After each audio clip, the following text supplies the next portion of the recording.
If you're hearing that, just ignore that. That is our typical Midwest or Ohio sign that it is noon on Wednesday. We get the tornado siren testing. Yay. I'll wait till that's over before I actually start anything.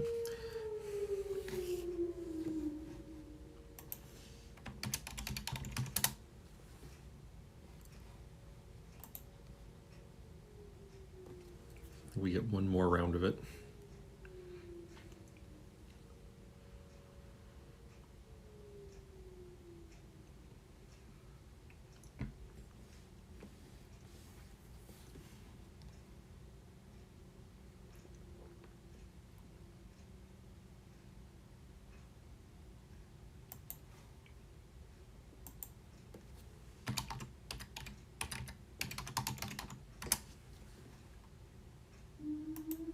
Yep, there we go. One more round.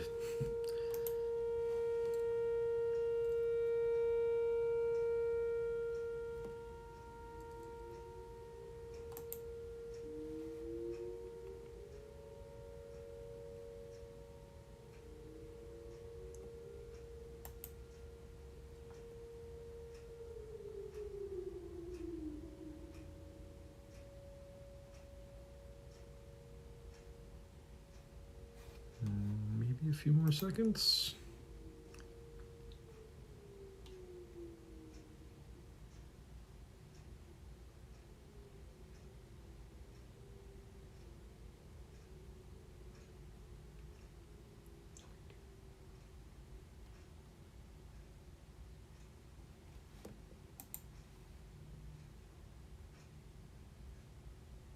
Okay, there we go. That's done. So, good morning, afternoon, evening, whatever it is for you. I'm Brent, an author, amateur world builder, and writing educator.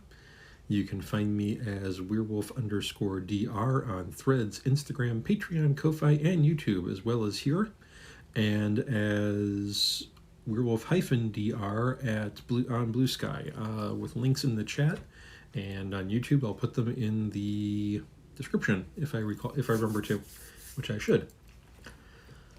So today, I've been working on some stuff for myself, but I was thinking today I was going to pick up where we left off yesterday, since this is a bonus here, which is looking at, so yesterday I was talking a lot about, or a bit about, some of the problems of issues of races, heritages, lineages other than human in fantasy, gaming, and literature, and good things about it, good uses for it, why I think we should use them. Admittedly, from the position of a privileged white guy, but more from a perspective of my literature and history background. But today, and this is kind of an addition or a growth of that, I was thinking I would go ahead and look at some things about some commonly used fantasy races and this sort of thing, lineages, heritages, and kind of address their roots and kind of whether they've become, for lack of a better term, cliche. Because there's obviously a lot of stuff out there about certain peoples, certain lineages, heritages in fantasy that have become, to one degree or another, cliche and kind of supposedly overused and this sort of thing. So one of the things I was going to look at with that is basically why that might be and how that might be not necessarily the case. I do this predominantly with fantasy rather than sci-fi, because while the sci-fi there are some things like, okay, reptilians appear in sci-fi a fair bit, cyborgs appear in sci-fi a lot, androids, bug-eyed monsters, all that stuff are fairly common. It's not quite the same way as fantasy has it. We can go into fantasy and say elf and everybody gets an image in their head. It could be a couple different possible images, depending on which background we're looking at and which fantasy we're familiar with. But we all get an image in our heads. Comparatively, if we say reptilian in sci-fi, it's more difficult. We could be talking about Gorn, we could be talking about Narn, we could be talking about Trandoshan. and they all look somewhat different while still being reptilian, more or less to varying degrees. Uh, they're all three of those, Gorn, Narn, Trandoshan, would be classified broadly, I think, as reptilian warrior people, but in very different ways. Um, and they look rather different from each other. If we put a picture of a Gorn, a Narn, and a Trandoshan next to each other, and somebody will be able to identify them individually. If we put pictures of three elves from three different, we'll say, generic fantasy books together, the odds of a person being able to identify which one goes to which book is rather low. We'll say just a headshot, basically, is rather the likelihood of them putting the right image to the right book is rather low in most cases, with some exceptions. Obviously, the ElfQuest elves from the Peonies are very distinct because of their artistic style, but and that kind of stands out. But in general cases, assuming all the same style, it's more difficult to do this. So I'm thinking what I'm going to do is I'm not going to go. I've got a list. I've got a large list in kind of alphabetical order, but I think I'm going to go bounce around a little bit. I think I'm going to start off with elves and fae as a good starting point, because that tends to be the one that has the biggest. Elves tend to have the reputation for being the most cliched of fantasy peoples and whatnot. But I'd argue that they aren't necessarily, because there really is a wide variety of depictions of elves and fae out there. So we look at things and we say, okay, most shows, most fantasy fiction sees elves as beings of good, but there are a number of examples out there that are darker, racist, capricious, cruel, manipulative, vindictive, etc. There's also a fair bit of focus on the kind of elven fae boredom, interesting games, capriciousness, as we look at, say, Terry Pratchett's Discworld or Holly Black's Tithe trilogy. But we do have a fair bit of variety there.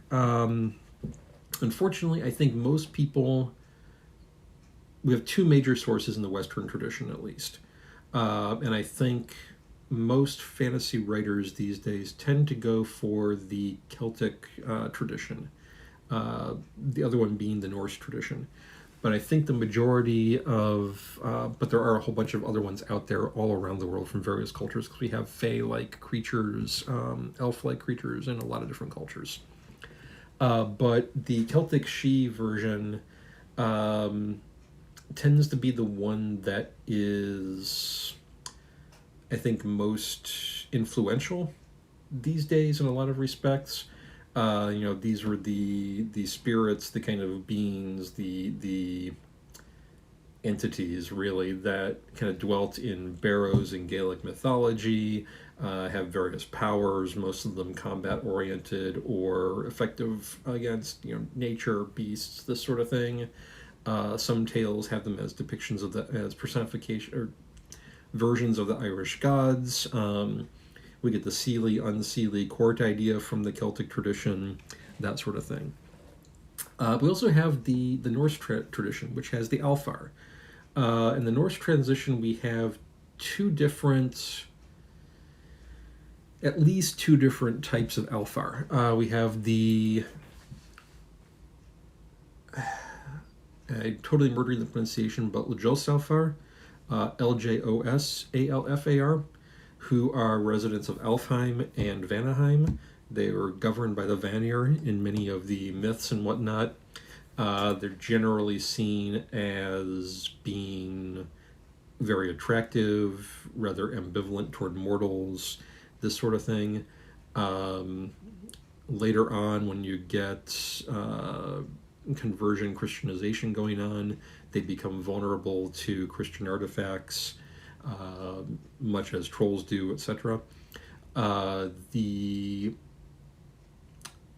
other one being the Dolkalfar or Svartalfar, both of which are kind of seem to be used interchangeably in the sagas and such.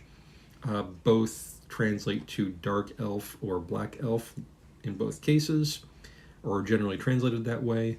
Both are the denizens of Niflheim, and are generally translated in many works as being dwarf. But they are literally dark elf or black elf, as the case may be.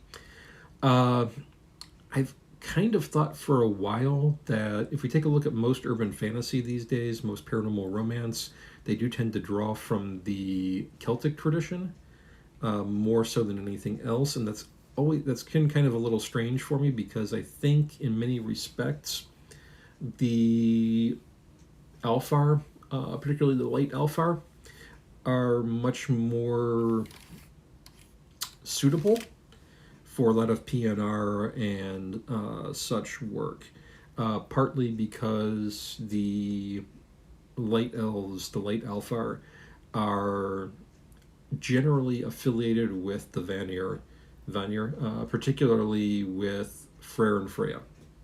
And Freyr and Freya are both fertility. Well, aside from Freya's great having the absolute best chariot in Norse mythology, the chariot drawn by giant cats, particularly by essentially Norwegian forest cats.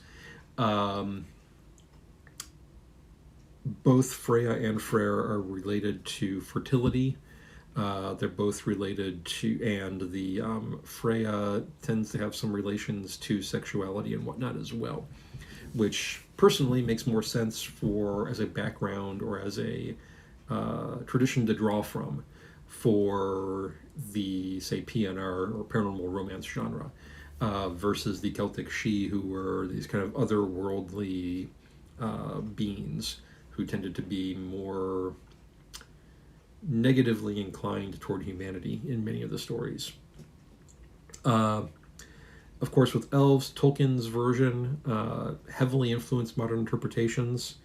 His elves are same size as men, but they were stronger, they were immortal, unaging, all that good stuff. They were lords of natural spaces, had a great deal of power, although Tolkien does not necessarily explicitly states what they're capable of, at least in Lord of the Rings or in Hobbit, because we don't really see them acting there. We have to go back to Silmarillion for a lot of that. But we do get told repeatedly that the majority of the Nazgul, not counting the Witch Queen, or Witch King, sorry, of Angmar, feared the power of elf lords, such as Glorfindel and Elrond and such. They're generally, at least in post-Silmarillion, they are generally described as being a purely good species. They appear to lack any need for sleep, which of course carries over into D&D and a lot of other RPG setups. So that Tolkien kind of became the traditional, quote-unquote, traditional fantasy depiction. So, of course, many fantasy elves, particularly with the gaming communities and whatnot, are woodland residents, at or slightly under human height, strong, slender, agile, strong affinity for magic, tend to favor, bows and speed/agility-based weaponry, typically have a distaste for dwarves and orcs. Goes back to Tolkien, being either friendly or neutral toward humanity, generally shown as being condescending toward other peoples, but generally good in nature. And we see that across most of the fantasy genres and most of the fantasy gaming areas. A couple deviations from the norm from this do exist, and there are out there. That's kind of become that depiction, I think, is what's become cliche. But there are a lot of other potential depictions out there. As I noted, in Terry Pratchett or in Holly Black, they both tend to go back toward a more sort of alien she approach, where the elves are very much inhuman. The elves are very much from somewhere else, especially in Pratchett's case. They are very much capricious. They are very, whether purposely or inadvertently, cruel in their actions and approaches and whatnot. Another deviation, a really big one that comes to mind, is Stephen Brust's Dragarens. So, for those who aren't familiar with Stephen Brust, the B-R-U-S-T, the Vlad Taltosh series, and a number of other books, that's the majority of his work falls into this series and world. The Dragarens name themselves human, but the Easterners, who we would call human, often refer to them as elves. They are tall, they are strong, they are muscular. They are able to access powerful magics through their connection with the orb, with very few exceptions. The Tekla being the one exception. They are virtually all of them have very racist attitudes toward Easterners, the humans. They are generally all related to the animals of the world in some way, shape, or form. At least all of them are part of the various houses of the world or of the empire, and therefore they are all related to various parts. I don't recall if he was ever really clear about the Green Air Isles. I think it was Green Air Isles. Was it Green Air or Green Acre? It was Green Air, Aeare. I don't think he was really ever clear about where the people of Green Air fall. They are Dragaran, but they are not part of the Empire. They don't have house separation or anything like that. So it's difficult to tell if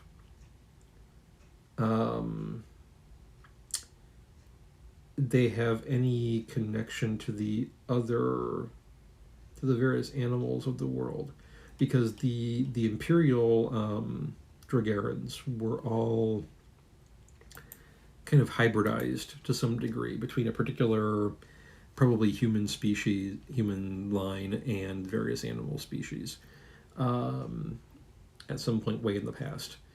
Most of Brust's Dragarans are urban dwellers, aside from Tekla, who are the farmers, the peasants, the permanent commoners of the world. We can also look at Rowling with or Harry Potter with the house elves, which are a deviation from the kind of cliche norm, but go back to old folklore. The house elves have a lot more in common with the sort of little folk. They kind of evoke ideas of like brownies for Western European folklore, or the domovoi of the Eastern European Slavic folklore. They do possess the powerful magic, but they are kind of that subservient, limited, bound to houses, bound to places, bound to service in various ways, which would be very much like brownies or domovoi could be, but with somewhat different rules. So there are some varieties out there. We do have some range to this, even though there is a little bit of the Celtic-based elf or Celtic-based fae has become somewhat cliche in the urban fantasy genre, PNR genre. I think there is still room. There is a lot of room to play with things. I even mentioned the ElfQuest, the Pinnies, Wendy and Richard. I may be murdering their last name. I'm sorry if I am. But the ElfQuest elves, who are very short, we have, I think, if I recall, 3 different varieties. There are the winged ones. It's been a long time since I've looked at that one, but there are the winged ones. There are kind of high-ish elves, and then there are the ones that mostly follow that are the wolf riders, uh, which D&D would separate probably as high elves, wood elves, or wild elves, depending on which edition we're dealing with. And I want to say it was second edition had some winged elves at one point in time, but I may be misremembering that. Uh, so there are some varieties out there that can be kind of brought in and not just kind of standardized in that regard or cliched. Of course, related to elves, we get the dwarves. These dwarves appear in all kinds of different myths and legends and fiction, but there isn't really a whole lot of variation in modern fantasy fiction and whatnot to them. Most modern depictions are heavily influenced by Tolkien, of course. Stout, strong, sturdy, stubborn, persistent, proud, miners and metalworkers, stone carvers, all that good stuff. Many times they hate or distrust elves. Many have various reputations for a lot of different things. Because of Tolkien's influence, most of the modern dwarves have their roots in the Norse tradition, the Svartalfar tradition, or Dulkalfar tradition. That is, the Dulkalfar, the Svartalfar had appear in a lot of the Eddas and stories as skilled artificers, skilled makers of magical devices, who don't really interact with mortals very much. They mostly deal with the gods. They made, I'm blanking on her name, but Loki's wife's Sif's hair. They made Thor's hammer, as I recall. Thor's wife Sif's hair. That Loki, after Loki cut it. I believe that, if I recall correctly, they made Mjolnir. They made the folding boat, the collapsible boat that the gods had. If I recall correctly, they made Odin's spear. They did a whole bunch of stuff that they put together. Maybe one of the reasons is later versions, post conversion versions, they turn to stone and sunlight and all this sort of stuff. But unfortunately, there are very few, if any, real or good descriptions of dwarves or Svartalfar in the myths, although greed and miserliness do seem fairly common. Most of the accounts that describe them talk about bearded old men, but the poetic Edda does mention women. It's, I believe, the only source that does. So we get this out of there, which is also probably part of why in Tolkien, we see lots of elves. We see a number of elf women. We get them mentioned. When we talk about dwarves, we've got only males being brought up. And of course, that's been played with and worked with a lot of different people. So the Tolkien-style dwarf, definitely out there, definitely big one. That's probably the most commonly seen through the fantasy genre, though rarely as a focal character. They're generally secondary characters, background characters, that sort of thing. In literature or whatnot, at least. There are some exceptions. There were some old Dragonlance novels, for example, that had dwarves as main characters. There were some Forgotten Realms ones that had dwarf main characters. Marcus Heitz's The Dwarves trilogy, quartet, obviously focused on the titular characters. They're pretty much unheard of in urban fantasy and PNR, though. The only ones that come to mind immediately for me are, I can think of 3 offhand. Ilona Andrews briefly mentions one or some in their Kate Daniels series. I think a few come up in Riordan's Chase Magnus series. One is a mentor to the protagonist. And then one or two appear in Owen Colfer's Artemis Fowl series, but not very many in any of these cases.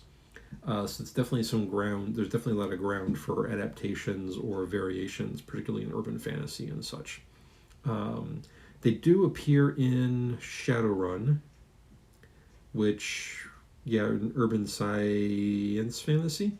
So they do appear in there, but they're fairly rare in the urban fantasy PNR areas, to the best of my knowledge, at least. A couple good example, a couple other another variation that's good to come in there is the Serioli of Brist's Dragera.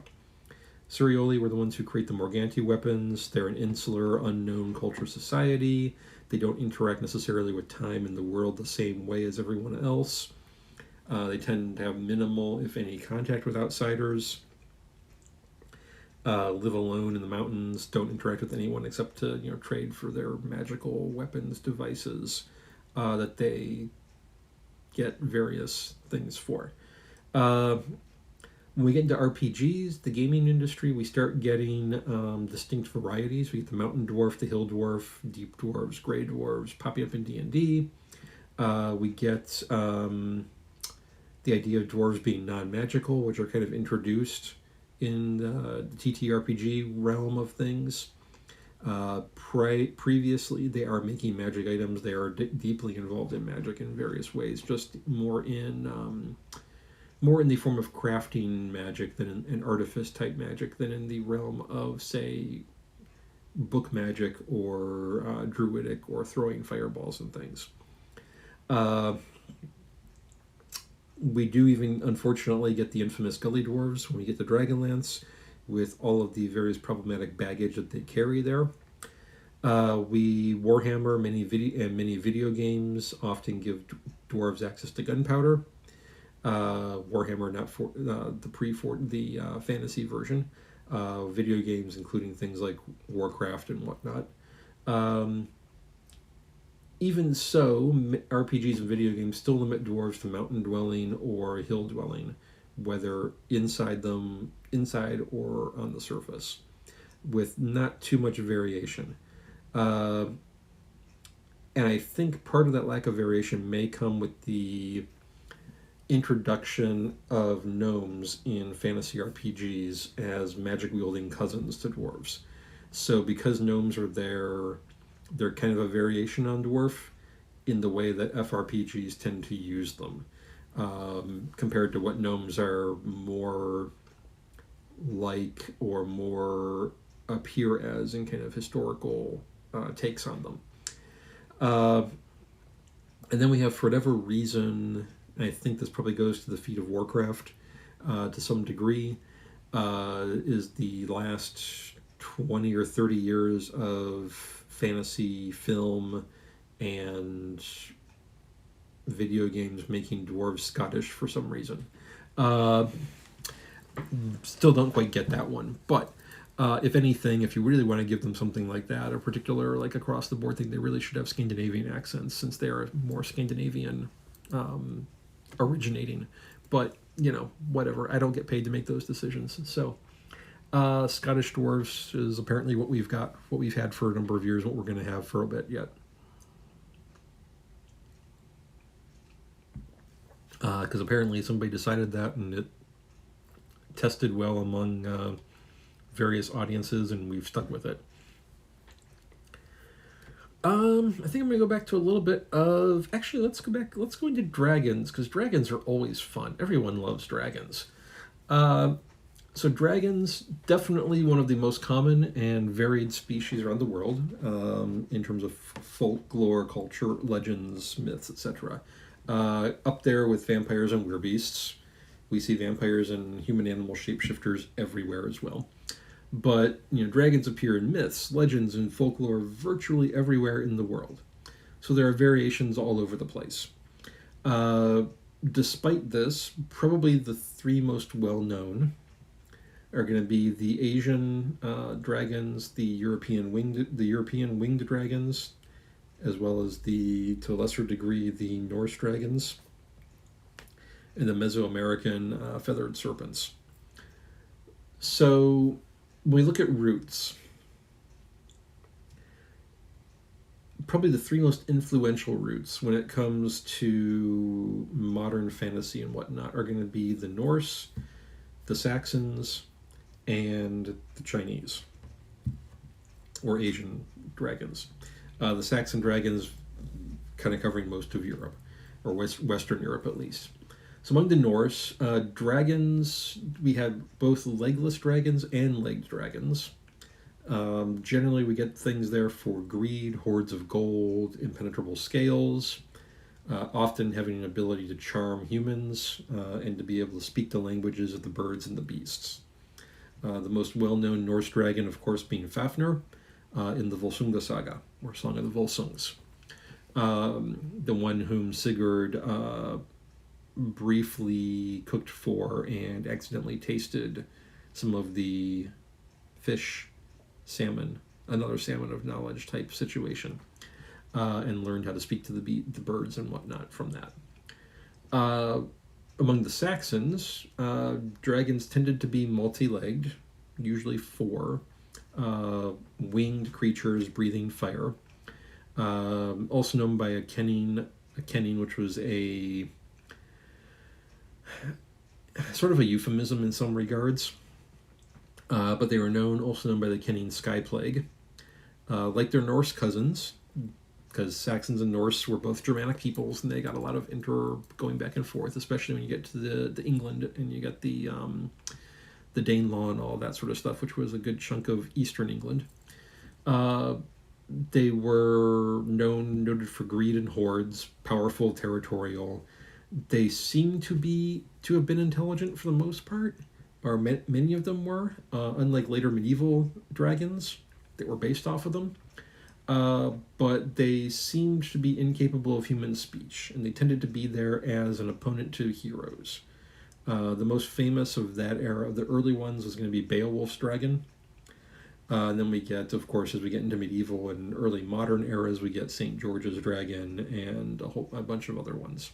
There were a couple of different dragons. There were, if I recall correctly, a couple of different dragons in different in the Arthurian corpus and all of that sort of stuff too. Then we have Asian dragons. So virtually the vast majority of Asian dragons appear as wingless reptilians. Most of them with beards, almost all of them flying. A lot of them tied to rivers and seas, associated with wisdom, learning, leadership, guidance of humanity, these sorts of things in some respects.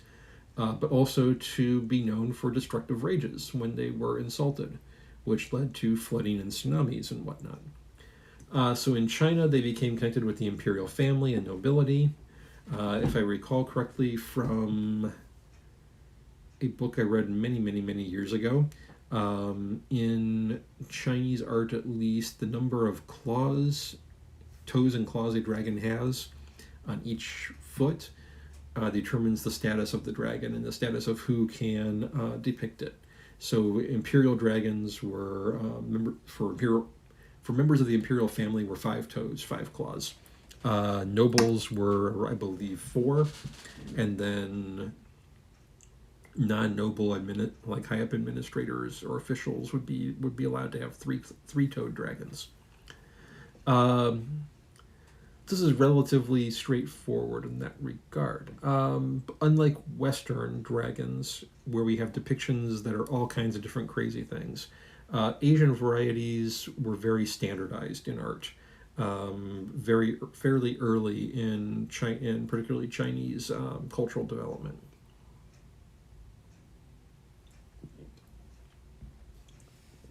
And they became pretty much standardized across the board for quite a long time.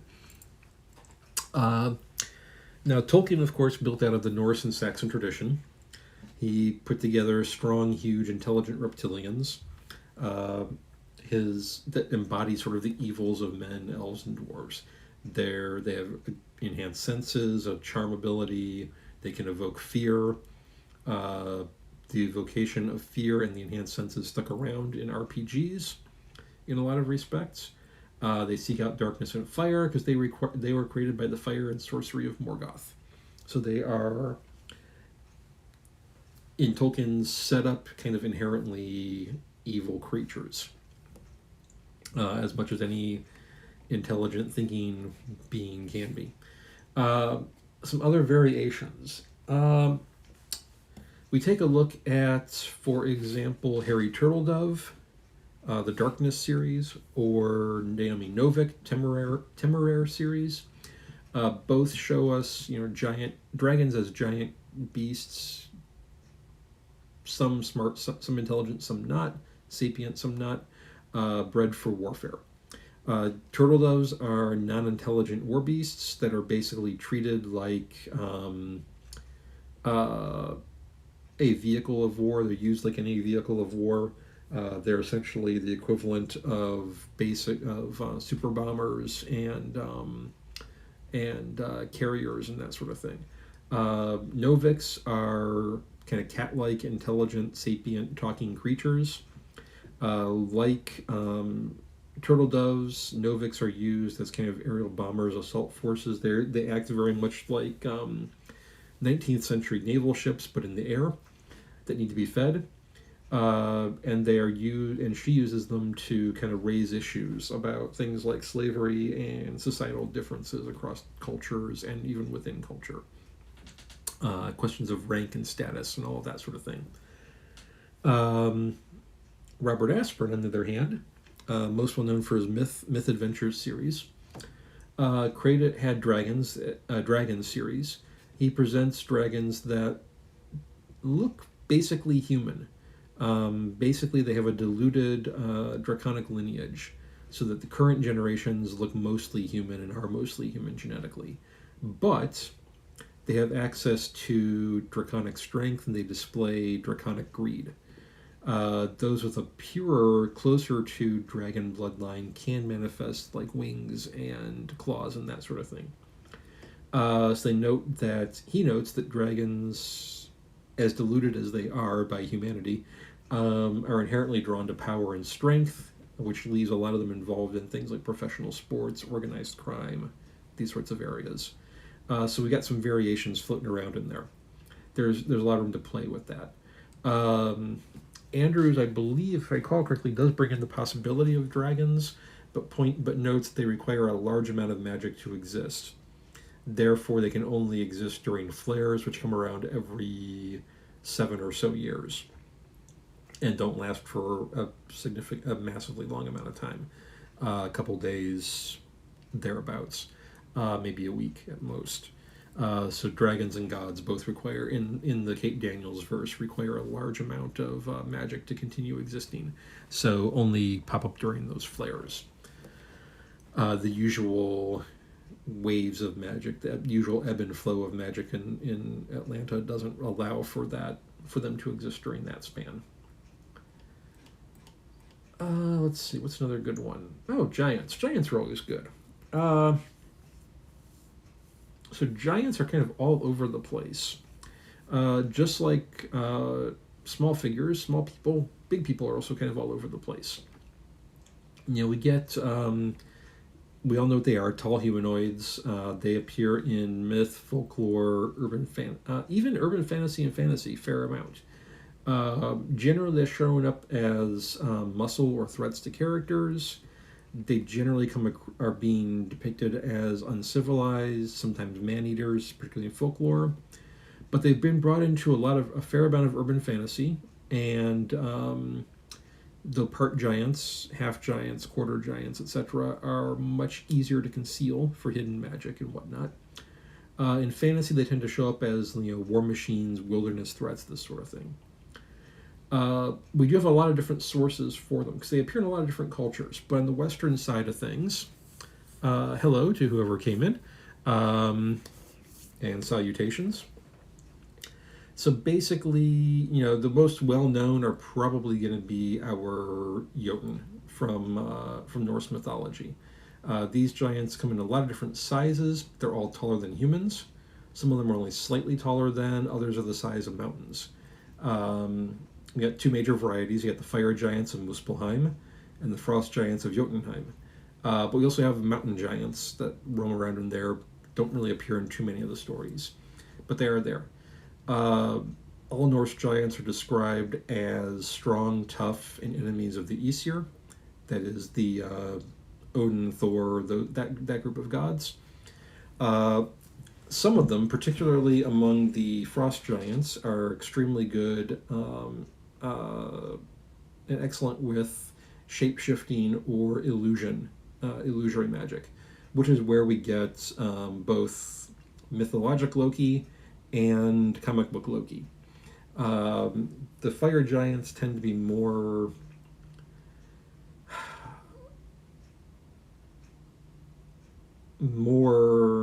crafting oriented, I think, in some respects, and more kind of brute force. The frost giants tend to be more cunning in a lot of respects. We also have the Greeks. The Greeks have lots of giants floating around. We take a look at Hesiod, for example, and we've got the children of Gaia, enemies of the Olympian gods, generally shown as humanoid or potentially having snakes for legs, but very tall. They also appear in Homer and Pindar and Alcman and a whole bunch of other Greek authors. Most of these giants were massive, extremely strong, obviously. Many of them had some impervious traits to them. Most of them are about the size of mountains, or described as being the size of mountains, and they often represented the kind of excesses and hubris and all of this sort of stuff. They were very much kind of the anti-gods in some regards. A little more recently, we've got the Geoffrey of Monmouth, who is a medieval scholar and recorder of things. He noted a Welsh giant, Gog Magog, which has also been translated as Gog and Magog as two giants. But according to Geoffrey, at least, Gog Magog was one giant who was defeated by a companion of Brutus of Troy somewhere in Albion, and got the companion of Brutus because he defeated this giant. Was his name was given to Cornwall, or Cornwall was named in his honor, supposedly. Brutus this appears in a particular document called the Brut manuscript, which is the only case that I know of that Brutus shows up in. So back when the Roman Empire fell and everything, a lot of European cultures scrambled to become the heir of Rome, the next Roman, the next seat of civilization and whatnot. So in a lot of cases, they created relatives of Aeneas, going from the Aeneid and the founding of Rome story. And one of those for England, for Albion, that was Brutus. So they have Brutus of Troy, who was supposed to be a cousin of Aeneas. Doesn't appear anywhere in the ancient sources. Totally made up by Geoffrey or some other British individuals to found Britain and therefore make it the heirs of Rome and all that good stuff. The Brut manuscript is an interesting one to take a look at in that regard. So when we look more modern, we've got, of course, Tolkien kind of brings up a little bit of them. They appear basically in The Hobbit, and that's about the only spot we get a whole lot of them. And even there, we don't get a huge amount. There may be some in the Silmarillion, but I'm not as up to on the Silmarillion as I probably could be.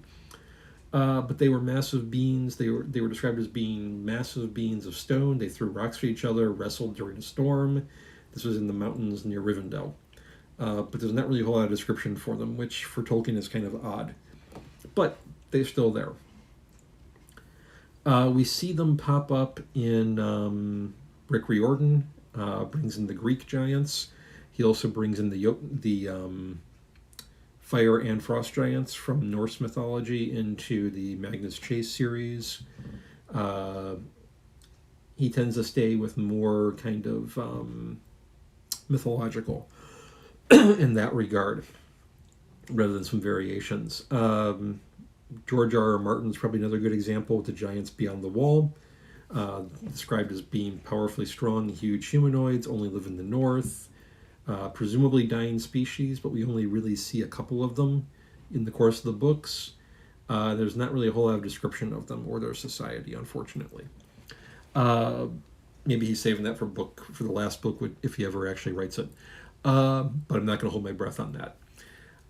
So we get these kind of floating around in there. What we see more often, though, with, say, urban fantasy, paranormal romance, if they're going to show up, we tend to see them more as kind of part giants. Because then they can just kind of pass off as really big people. Because usually part giants are going to, in urban fantasy, PNR at least, are typically described as being less than 8 feet tall, usually closer to 7-ish, which, yeah, it's going to be big, it's going to stand out, but they're not going to be like, a 10-foot guy walking down the streets of New York, or something like that. Don't stand out quite as much in that regard. What else? Oh, that's always a good one. Yeah, why not? We've got a couple of those floating in there too. Those are fun. Let's go over to those. Why not? Then we'll get into some weird ones. So what are probably the two most well-known urban fantasy, paranormal romance, non-human or other than human peoples out there?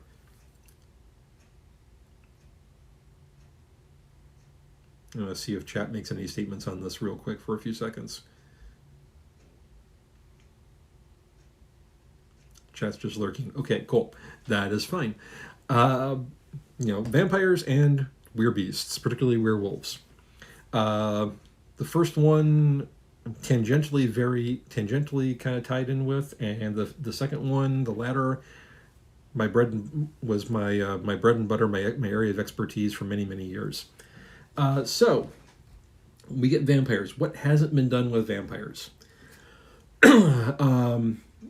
It's a rhetorical question, but it's also a very good question. We say, what hasn't been done with them? They are cliched. They are all over the place. They are everywhere.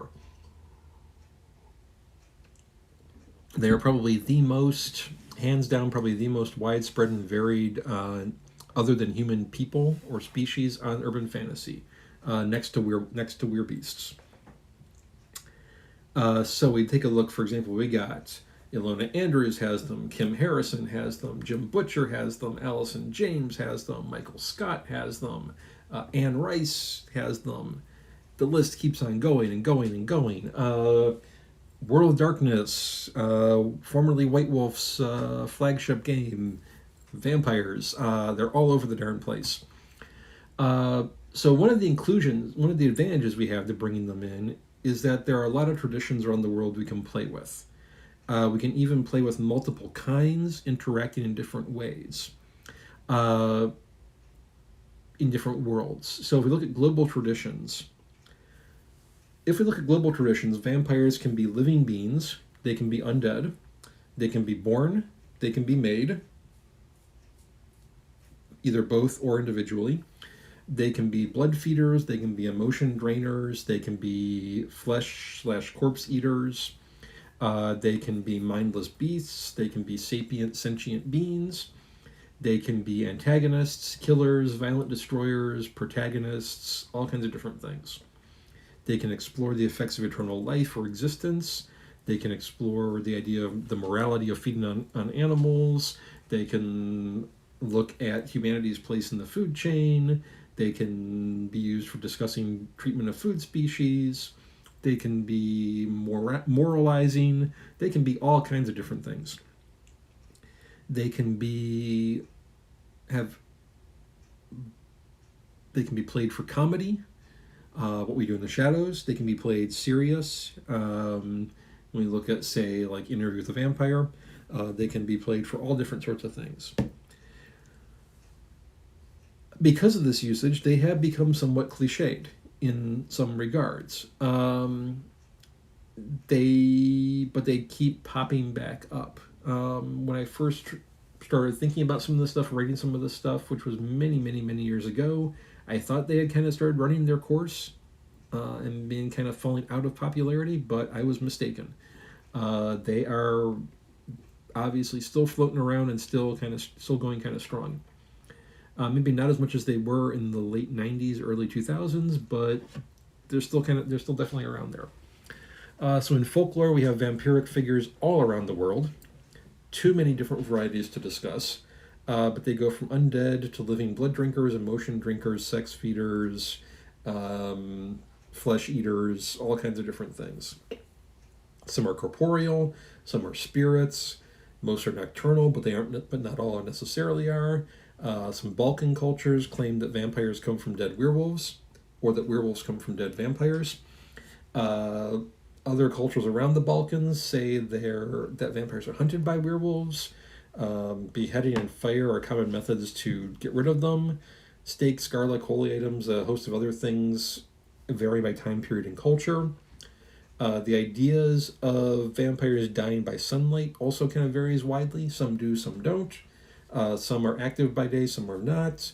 Some are active by day but lose their powers, looking at you, Bram Stoker. But none of them, absolutely none of them, sparkle. That is where we draw the line. Tolkien briefly mentions vampires in the Silmarillion. Describes them as being spirits, but able to take bat forms. Definitely tied to Melkor and Sauron, but doesn't really say a whole lot of anything else about them. The most iconic, of course, in modern society, aside from our looks at Anne Rice, who of course repopularized them in the 80s, would be Bram Stoker and Bram Stoker's Dracula. While he is claimed as a source of many vampire traditions and capabilities and whatnot, most of what's ascribed to him is not actually in the book. So, for example, Dracula can go about in the daytime in full sunlight without being destroyed, but he does lose access to a lot of his paranormal capabilities. So a lot of those things kind of don't necessarily fit in there. There are three big variations that I like that I would take a look at here. Yeah, I'm not a big Anne Rice fan, so I have not really read much of her. I think I've read a little bit of. It was either, I want to say it was Vampire Lestat. I think I read most of that. And I have seen both the movie version and the TV version of Interview with the Vampire, and have the TV version of Mayfair Witches. That's really my extent of my... Oh, and the really terrible Queen of the Damned movie, which was, not so great, despite a really wonderful cast. But the three I would look at are because they describe three very different takes. Are Charlaine Harris, the Southern Vampire series, or Stackhouse or True Blood. These are, the common types: undead vampires, feed on blood. They look like pale humans unless they fed recently. Incredibly fast, strong, and tough. Vulnerable to sunlight. Strict social hierarchy, immortal. And they bring in the silver vulnerability, which is present in some Eastern European stories as well. Another one we have that I really like is Ilona Andrews. Ilona Andrews' vampires are mindless undead, driven by an instinct to feed and destroy living, basically to hunt. It's their natural state. But their necromancers, Andrews' necromancers, known as generally organized in a group called the People, pilot vampires. They essentially take them over, control their bodies by inserting their mind into the vampire and taking over. And then when that is being done, the vampire mimics the pilot's voice and expressions, and moves as they want them to move. I'm going to throw in a fourth that I did not have in my notes, but I'm going to throw it in anyway. One of the more well-known ones, obviously floating around, that is also popping up again. Excuse me. That also ties in silver and whatnot would be the Blade series, both comics and movies, where we again have undead. We also have a partial in there, We have Dracula coming up in that sort of thing. We have the silver vulnerability, the UV/sunlight vulnerability, all that stuff. But they become more kind of scientifically oriented in terms of the isolating ultraviolet light out of sunlight as being the cause, the vampiric kind of sun allergies and whatnot, which gives a couple different variations that can come into play. Van Helsing's another good example in modern movie. What's another good one? Those are probably the big go-tos. Oh yeah, we got the what was the one? It was a movie that took place above the Arctic Circle. It was like, I don't remember the title of the movie now, but it was basically it was the kind of undead vampiric thing raiding small towns above the Arctic Circle where it's dark for 6 months of the year or 5 months of the year, whatever it is. Yeah. My other good example or variation though is Michael Scott's in the Secrets of the Immortal Nicholas Flamel. He presents vampires as living immortal beings. That they are the original inhabitants or residents, or among the original residents of Atlantis. Most of the ones that he presents, though, in that series are from the post-Atlantis generations. They generally feed on emotions and effectively drain the source of one emotion for a time. Or in some cases, they drain auras or drain memories. A few do so by drinking blood and are generally ostracized by the other vampiric clans. So as being kind of bestial or whatnot, they get offended, that sort of thing. So there's that option, that variation out there. That reminded me of another variation that was the emotion feeding. Oh yes, heat and life feeding.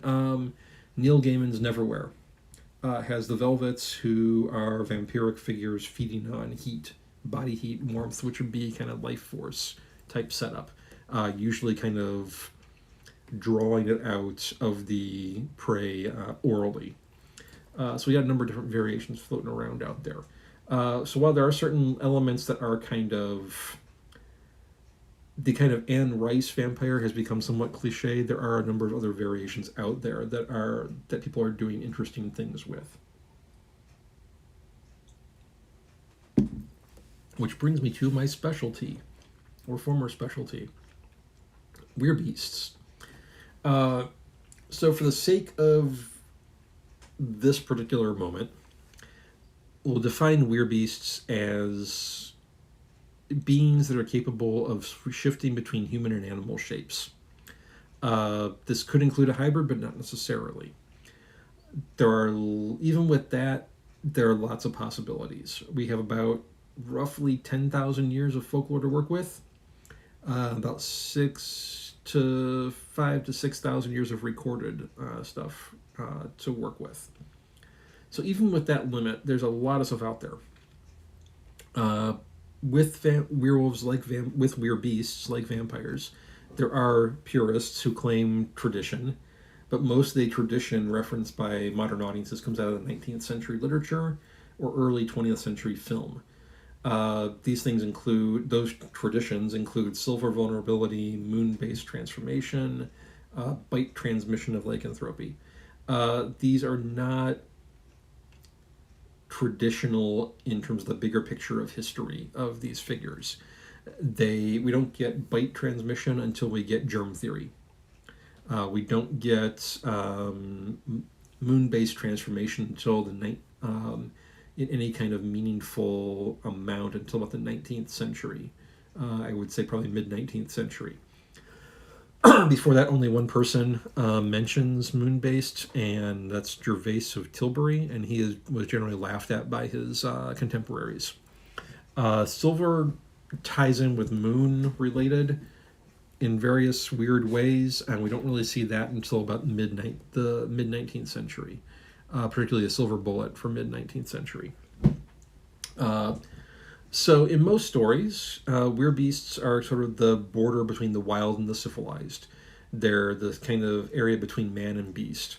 And predominantly they're there to give us show how fragile the boundaries are, how fragile our categories are, and kind of reinforce political or reinforce social kind of codes and morality and whatnot. So they can be monstrous enemies. They can be cuddly friends. They can question social structures, all sorts of different things. So around the world, we've got a heck of a lot of werebeasts in folklore. They're generally predator or domesticated species of animals. They're usually mammals. Once in a while, we'll get an arachnid or a reptile that pops up. Generally, transformations can be forced or unforced in folklore and whatnot. Clothing generally does not change with the werebeast because they have to shed their clothes in order to change. The human-animal divide coming into play there. Most in folklore don't have any kind of recuperative powers. They don't really have regenerative capabilities at all. And most in folklore and whatnot have two shapes, human and animal. Depending on what we're dealing with, folklore werebeasts could be real change or it could be psychic projection that comes into play. Depending on the era and the individual story, they could be good sympathetic beings or they could be human-eating violent creatures and whatnot. So they're kind of all over the place as far as these goes. There is no real set tradition as such when we come to werebeasts. There are a whole crap ton of different traditions out there that we can do all kinds of fun things with. As we might expect with basically everything fantasy, Tolkien does briefly include werewolves as evil spirits inhabiting wolf bodies. He doesn't say a whole lot about them, but they are, of course, as most things of this sort, associated with Melkor and Sauron in the Silmarillion.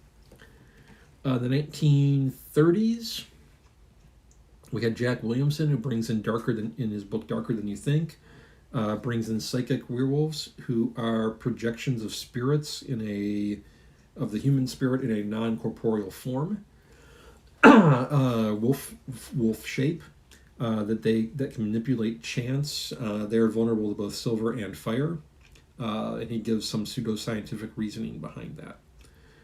More recently, I'm going to skip over that one. We have Charlene Harris. Her werebeasts change shape at will. They generally take multiple bites to infect a person. Most of them are born, but they can be made, although it's difficult. The born ones have human and animal shapes. The bitten ones have a human and hybrid shapes. The books show us wolves, tigers, and panthers, but have potential for others out there. When we look at folklore, we generally see wolf, bear, big cats, weird horses are not uncommon. There are stories in Brazil about weird dolphins. There was a great short story many years ago from Avram Davidson called Manatee Gal Won't You Come Out Tonight that was about weird manatees. So there's all kinds of different possibilities out there. Ilona Andrews has werewolves. They have generally 3 forms, though the hybrid is difficult to hold. They don't have any kind of forced transformation. They're highly regenerative, but they can go feral if they're too badly injured. Silver negates the regeneration, causes them additional injury, this sort of thing. Andrews' werebeasts cover... there were wolves, big cats, bears, bison, rats. There's a honey badger, hyenas, tigers are big cats, mongoose. Basically anything and everything mammal can fall into there. Michael Scott also shows multiple types of werebeasts in the Nicholas Flamel series of books, but focuses on wolves and boars. They appear to have all been created by Hecate, the Greek goddess of magic and crossroads, but they all have Gaelic species or clan names for whatever reason. Scott made that decision for whatever reason he did, but it's a different variation on things that come into play there. Most of them spend most of their time in the kind of hybridish form, as I recall. or a big animal form. So there are lots of different things we can play with a lot of these. Um, Demons are another good one that comes up fairly often. They have become a bit of a cliche in urban fantasy. Generally, monstrous beings that come from somewhere other than Earth, some other dimensional space. Often very heavily influenced by whatever dominant religious view the author wants to bring in. So, of course, for most, that's going to be predominantly Christian, Judeo-Christian, Abrahamic position, but they're also demonic figures in various other major world religions and also minor world religions. So the big, regardless of what they're there for, the big common thread is that they're extraplanar beings. They come from somewhere that's not this world, or not the main world of the setting. That they generally are strong, magically powerful, often tied to magicians of various sorts. And there are a whole bunch of different possibilities out there. We've got Japanese traditions, we have Chinese traditions, we have Indian Hindu traditions, we have pre-Muslim Middle Eastern traditions, we have European traditions of various sorts, we have Christian traditions, we have Jewish traditions, we have all kinds of different traditions of demonic figures from all over the place. Of course, in the more well-known Christian tradition, demons are evil entities, reside in hell, often sent to Earth to tempt mortals, seduce, mentor witches, possess people. These are kind of morally, inherently evil figures, which has also been what has tended to influence demons in things like Western RPGs and video games. However, we do have some other variations out there. I'm going to put these in, I think, Jonathan Stroud is a good example. In his Bartimaeus trilogy, or quartet, has demons are the source of magic. So magicians summon a demon and get the demon to perform acts for them. So they may bind the demon to an item or to service until they're released to return home. So there are different ranks and strengths of demons. The social order is kind of nebulous for them, and it's not really that important for the plot. But basically, the more powerful the demon, the more difficult they are to summon and bind, and the more they can do for the magician, or on the magician's behalf. J. Wells had a series. Let me see what the series name was again. I did not jot that down. J. Wells' series was the Sabina Kane series, which started off with Redheaded Stepchild. Had a run where her demons were residents of Urkala, which was the Babylonian underworld. Oh, I did write down the series there. Whatever. So there's a wide variety of appearances and types. The ones we see in the books are vengeance demons, vanity demons, and mischief demons. They have a lot of different levels of strength and status. Most of them appear in the world and only appear on Earth when they're summoned by magicians to serve them, usually for one job per summoning. And they are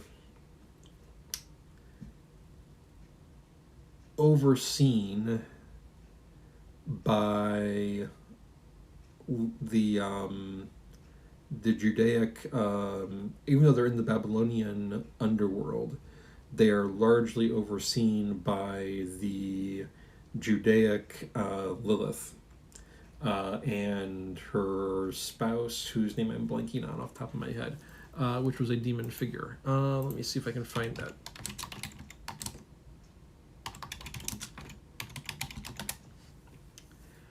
I don't remember. I don't know if I'm going to be able to find this quickly enough, but we'll take a look and see.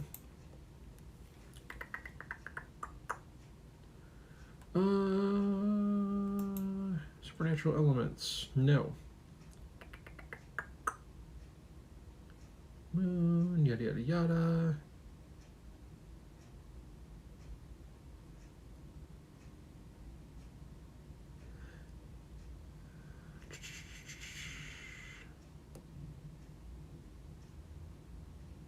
Asmodeus, yes, the Christian Asmodeus.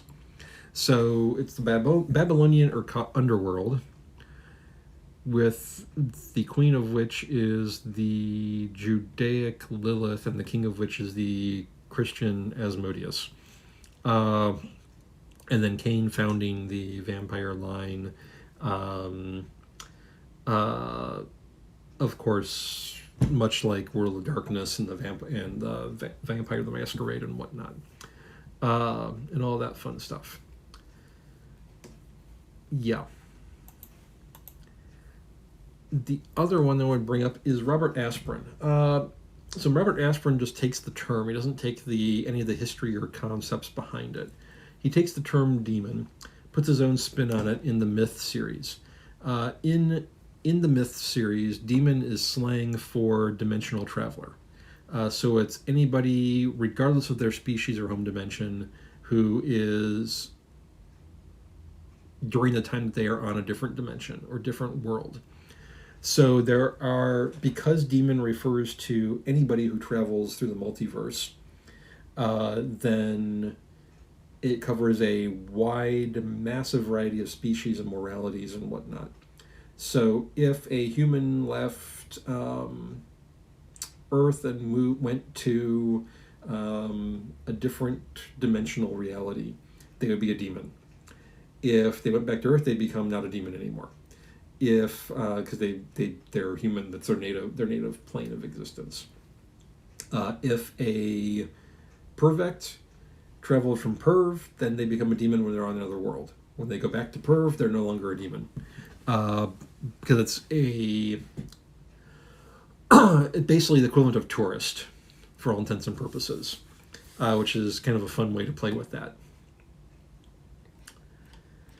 Let's see, what else do I want to bring in here? Let's take a look at, those are probably our big, well-known, species, etc. There are, of course, a bunch of other ones floating around out there of various sorts. We could take a look at, say, use of centaurs, or fauns and satyrs, or gargoyles. Gargoyles have some kind of interesting ones floating around out there, or halflings, or merfolk, or minotaurs, or nymphs, of which there are a whole bunch of different varieties floating out there and uses. But there's a bunch of different things out there in terms of how we're looking at and making use of different fantasy species, fantasy peoples. Gargoyles are a fun one. Actually, I'm going to talk about gargoyles briefly because they're a kind of fun one. They are relatively minor. They are relatively uncommon when we look at fantasy and urban fantasy. But they do have a lot of variation for all of that. So we do tend to have them as heavily associated with churches, just because in the Western tradition, that's where we see gargoyles the most, is on cathedrals and whatnot. But they do have a lot of potential floating around out there. In rural areas, it's going to be more difficult to work with, but they can definitely be probably mountain or cliff areas for flying and all that sort of stuff. It's close to urban buildings. Obviously, we got the Gargoyles TV show, animated show that presents them as sort of, what's the word I would use? Handsome grotesques who turn to stone by day, become living, strong, flying beings by night. And generally relatively attractive. Terry Pratchett brings them in Discworld as a variety of troll that has adapted to urban environments. His gargoyles are extremely patient and observant. They love cities and high places. They often get paid in pigeons for information. Eventually, as with everything in Pratchett, a few gargoyles become official members of the Ankh-Morpork Watch. As happens to every species that comes into the city or that Pratchett brings into the world. Because, as was said in one piece I looked at a long time ago, if Pratchett wants to introduce a new species, he brings it to the Watch first, and as sort of the microcosm of society, and then spreads it out from there. Another really interesting one for gargoyles is this author Max Gladstone. In a series called the Craft Sequence, which is a kind of post-industrial fantasy. secondary world. He treats gargoyles as the creations of a believed to be deceased goddess. They were supposed to be her elite servants, guardians, and warriors who kind of protected her city and now protect her remains. They appear human for the most part, but they can take a gargoyle form in which they become stronger, get claws, get wings, and get stone-like skin. So they become difficult to harm, and it's basically a combat form in some regards. They're kind of shapeshifters, effectively. But in that form, they can also meld with the city itself. His gargoyles, in this case, are fiercely devoted to the deceased goddess and her surviving remnants. They're also essentially feared by the populace and hunted by the kind of post-goddess hive mind police force as threats to the city. So we get we get some fun different variations there.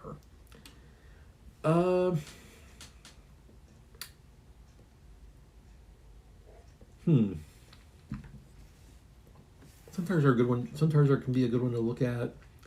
Halflings are always a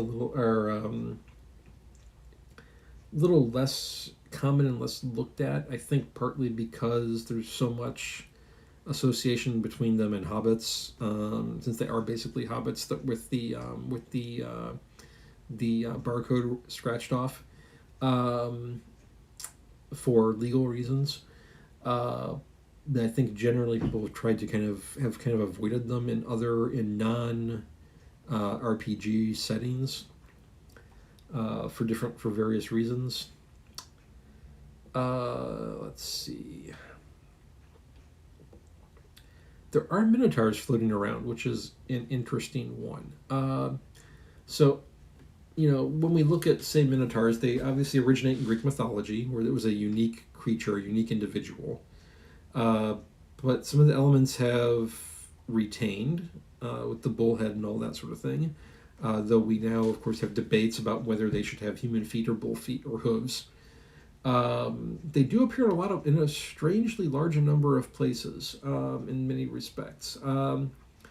So, Greek mythology is a unique being, child of Pasiphae and a bull meant as an offering to Poseidon, locked in the labyrinth, annual sacrifice of humans that it ate.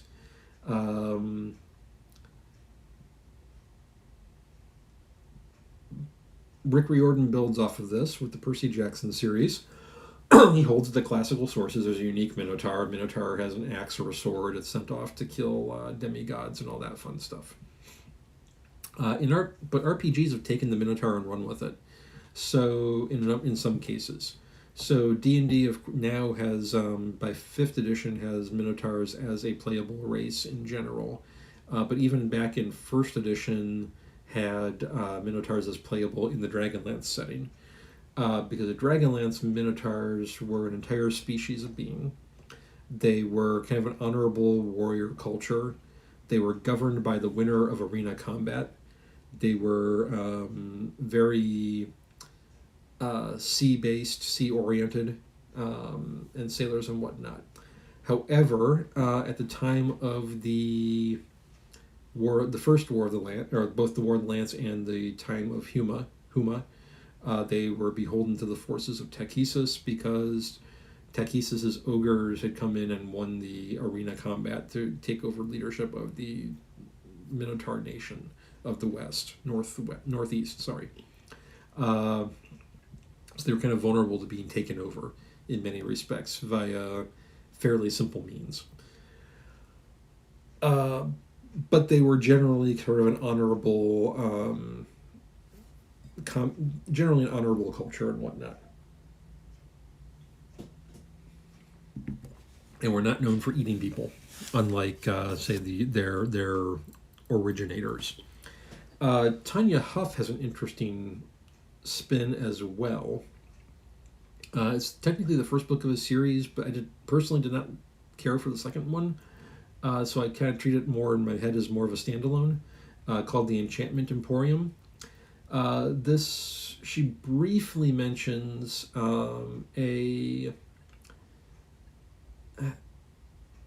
an undiscussed, undetailed group of Minotaur cattle ranchers set up in central Canada. There's no other description whatsoever, but since it's plural, it's presumably a species of being. They seem to be relatively inoffensive. They are ranchers. And the main character, neither she nor her aunts, really seem to be concerned that her grandmother is on good terms with them. So that's just kind of a fun modern urban fantasy take, I think, on the Minotaur idea, where you have they're kind of out west in their rancher out west, as it were, in their ranchers. Just a fun little spin on things. Let's see. I think those are probably those are my big ones. I could probably talk about some other ones, but I don't think I'm going to. I think one of the other things that might be good to think about, that we do want to think about when we're looking at other than human sapient beings in fantasy and urban fantasy, particularly from the world building perspective, is where is the line between a race / heritage / lineage and beast? And I don't necessarily have an answer for this. I think this is something that everybody has to come to on their own, because it's something that we as a species have been, as humanity, have been wrestling with for thousands upon thousands upon thousands of years. That's part of where we get the werebeasts coming into play, is because werebeasts call into question where that line is between human and beast, human and animal, other animals. The dividing line has moved around a lot over years. We've had, let me see, I used to have a list of all the previous and past dividing lines. So first, the idea of reason was posited, that humans can reason, other animals cannot. But we have since found out that other animals can reason. They can use logic. They can learn that. They can figure out basic reasoning and whatnot. We look at, say, experiments, particularly in the last 40 years with different primate species, or different cat species, different dog species, canine species. And we see they do use reasoning in various ways. We used to say intellect was a possibility, was a division between humans and other animals. But then we found that, cats, chimps, other primates, dolphins, whales, elephants have their own kind of intelligence and intellect. So then, when that didn't really pan out, at least in the West, in Christian areas, arguably Abrahamic areas, the idea of a soul was presented as a difference between human and other animals. Humans have souls, other animals don't. Now, this, of course, is not provable in any way, shape, or form. And when we get to the Protestant Reformation, a number of Protestant branches have gone against that idea. I don't recall if Catholicism still holds that view, but I know there are definitely some other various branches of Protestantism that do say that, yeah, animals have souls, animals can go on to an afterlife, and all that sort of stuff. Now, whether we look at that as this is actually the case or this is PR, another story, but irrelevant at the moment. Obviously, it can't be tested, so therefore it doesn't really make that big a difference in terms of any kind of looking at things. So intellect probably doesn't work as a dividing line. Sentience, the ability to feel, doesn't really work. We know animals can feel things. Various other animals can feel things. Creation of societies, maybe, but we do have various social groups of animals, from wolf packs to ant colonies. that come into play that have different social structures and all that sort of thing with them. Communication might be an option, but I don't think it really is, because all animals in some way, shape, or form communicate with each other. So I'm not really sure where that line would be. Like I said, I think that's something that everybody needs to kind of figure out for themselves as a writer or a world builder or a creator. But I don't think the decision to say a Pegasus is a beast and a elf is a heritage or a race is necessarily arbitrary. That said, I can't exactly say why it's not arbitrary without finding flaws in the argument. So yeah, it's something that's kind of up to everybody in terms of figuring out where that line falls between a heritage / race or a animal / beast. And we have all kinds of different ways to explore that. We have socio-political ways to explore that. We have weird creatures, weird beasts to explore that with. So there's lots of different things we can use for that.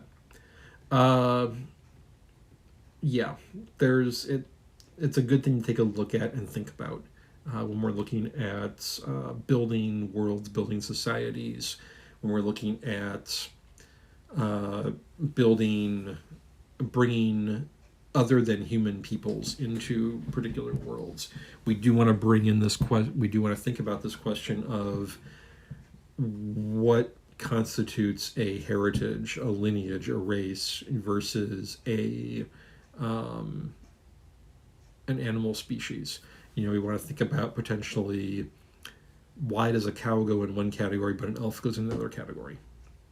Or better way to put it,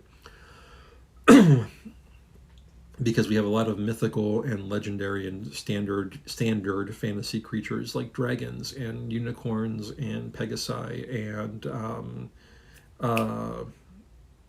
those will work for now. Where do those fit? Do they fit in beast? Do they fit in heritage or lineage or race? Do the pegasi and the chimera and the griffins and the unicorns and the dragons go with the cows? Do they go with the elves? And that's a line we've got to figure out. I think we need to figure out individually from world to world and build to build as these things go. And it can be a tough one to figure out because, as I said, I don't really have a strong answer for where a line might be for that or should be for that. And I really think it involves personal kind of decision, a certain degree of kind of self, not really self-evaluation, but self kind of thought as to where things are going to come from or where things are going to go with that. So, and on that kind of nice, light, easy note, I think I'm going to go ahead and sign off for the day. Take care of a few things. Even though I'm on my own, I'm going to go ahead and do a raid because what the heck. And we'll go over to C. We will run over to C once I remember where all my buttons are. I always forget this. I just did this yesterday, didn't I? Yes, I did. We'll run over to, let's see, we've got Playmats, we've got Noir. Playmat's got some interesting people on there. We've got Noir, we've got Kalen, who's only got a few folks in there. We got Robert doing some stuff. We got Maddie doing some things. Let's just be traditional and go over to check out Noir for the heck of it. Because reasons.